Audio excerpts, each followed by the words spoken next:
is okay if a casual fan doesn't know the undefeated Cuban-born fighter who represents Germany, right? But it's not okay for Team Benavidez to not know William Scull. And this is the point that I'm making right here. This is exactly my point, right?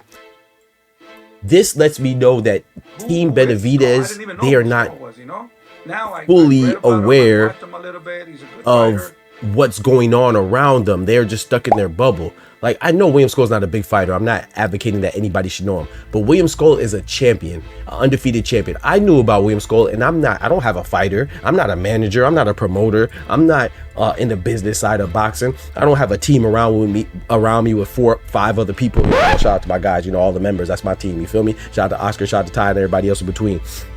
But what I'm saying is that I'm just an observer, and I know about William Scull. So if you don't know about William Scull, who was ordered to fight Canelo, remember that, right? Let's be honest. William Scull was ordered to fight Canelo. Canelo gave up the belt for the IBF and fought Edgar Berlanga because William Scull was not a lucrative fight, right?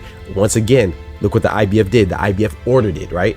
Canelo didn't willfully just say, okay, bet, y'all just take the belt.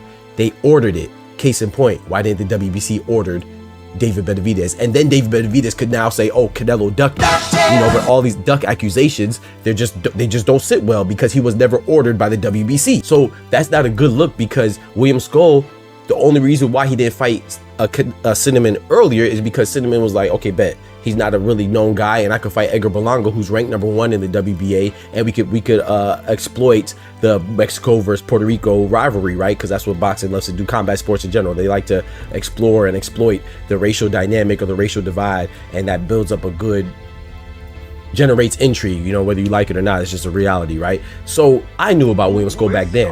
I watched William Scull versus Vladimir Shishkin, and William Scull beat Vladimir Shishkin in order to be the IBF champion. You're telling me you don't know who the IBF champion is? I know every champion, from minimal weight to freaking heavyweight, from Oscar Collazo at 105 to Daniel Dubois at heavyweight.